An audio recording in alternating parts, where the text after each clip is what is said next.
Hello and welcome to my channel Making Crafts, and welcome to Kendra's card challenge number 19 Hop. And this is the mystery card swap for Kendra's card challenge and her Patreon. So if you're a member of Patreon, there's different options and different levels of membership, and this is one of the levels of membership for this kit. Now I am going to go ahead and flip through the kit, but I want to apologize at the very beginning for my voice. I do not sound like myself. I have been dealing with this virus that's going around for about a week now, and it's just not going away. So I am feeling better, but I don't sound like myself. So I want to just make sure that hopefully you can get through this video and overlook how I sound. So this card kit is a mystery each month what you receive, and so you can see here you get a lot of solid cardstock that and the little dots here, and then you've got your decorative paper. And so this month's theme is fall, and as you saw before, I had the stamp set that came in the kit as well, and it was a fall theme stamp set. So I will be using that stamp set later on, so we'll get a better look at it then. But I'm just showing you all of the paper now, and there is a lot of paper in this mystery card kit, so you could use this kit to create your Kendra's Card Challenge number 19 card sketches. So here is the stamp set, and you can see it's got a lot of sentiments in it, and then it has the large image where with the pumpkins and the leaves and things. So I do love all of the fonts and things that's in this stamp set. So when you receive your mystery card kit, there is a little code here that you can scan, and it will let you know what brand all the products are. So I wanted to start out with the stamp set, and I've gone ahead and stamped it and colored it in, and now I'm going to do sketch number 12. So I'm going to cut my stamped image down to the size for the front of that card, and so I am having to cut off a lot of the image, but I thought this would be pretty on the front of the card. So I like how it looks, but I wanted to add just a little bit of splashes to it. So I'm adding a little bit of orange splashes to match the orange and the pumpkin, and then the white splashes you're not going to see as much at the top, but I just want those to be on the image at the bottom. And then I will dry it and take a look at it and see if I like how it looks or if it needs anything else. So once I have it dry, I realize I want some green splashes to match some of that green in the leaves and things as well. So I'm just going to add a little bit of green splashes. And the white splashes were from acrylic paint, but the orange and green splashes are from just the ink pads that I have. When you smush them and add a little bit of water, and then you just make your splashes. So now I'm just going to lay out my card sketch to be sure everything, just to get an idea where everything goes before I start gluing it down. And this one does not require a lot of decorative paper and a lot of paper. It's very simple little card to create, but I love cards like this that have the little strips going across. This would be a good card to use up your scraps as well, your little scrap strips. If you wasn't doing the whole challenge and you just had a box of scraps left over, you could just cut them into strips and create this card as well. So I'm just going to lay out all of my strips onto my card front. And all of the paper I'm using today is from the mystery card kit. I did not need to bring in any other paper. The only thing that I will bring in is my card bases. So for each one, I will bring in a card base for that. So for this one, this card sketch, it is very important because, and ask me how I know, it's very important to create this front panel first before you create the, attach it to your card base, because you want to be able to trim these strips off. It's so much easier. So yes, I layered all the bottom layers first and then added these strips for one of my cards, and yeah, it's hard. I finally gave up on that one and decided let's just recreate it. And it's easier if you just do the front panel first so that you can trim those strips off easily and then stack it all. So now these little corners, I'm just adding those to my square here.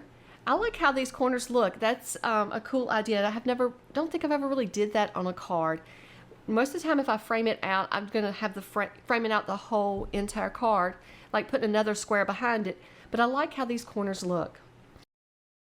So then I'm just going to attach that to the front of the panel as well.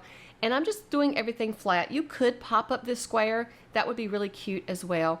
And then I'm just going to attach it to my background paper. And then I will attach this to my card base. Now all of these cards are A2 size cards, so you can just use your basic A2 size card bases that you can purchase, or you can make your own, either way. So I'm just using a white card base for this today.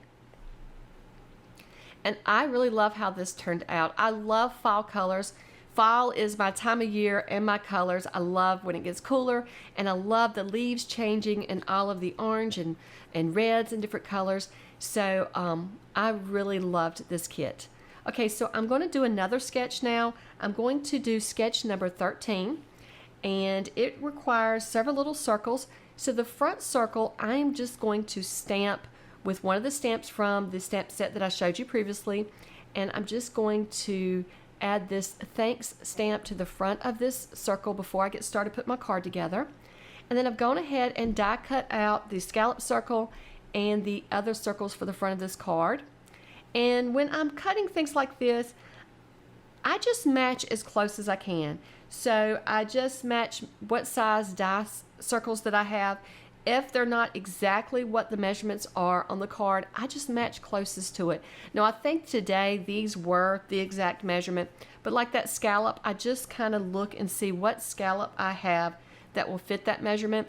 So as long as you get close to it, that's all that matters, that you're getting close to the sketch. Because you can see here, if you look at the sketch, the scallop in the sketch versus my scallop, there's a larger space around that white part, but this was the size that I had, so just use what you have. Don't feel like you have to go out and buy more to create these sketches. Just look through your stash and see what you have. You can find, most of the time if you're like myself, you have tons of stuff stored away that you've bought for many years, and so just dig through those things and see what you have and get the closest size. So this one comes together really quickly. Now you cannot see, but that white card base on the card sketch, it calls for embossed or textured layer there. So I will show you close up, but what I did was I ran that white piece through my die cutting machine using a stencil.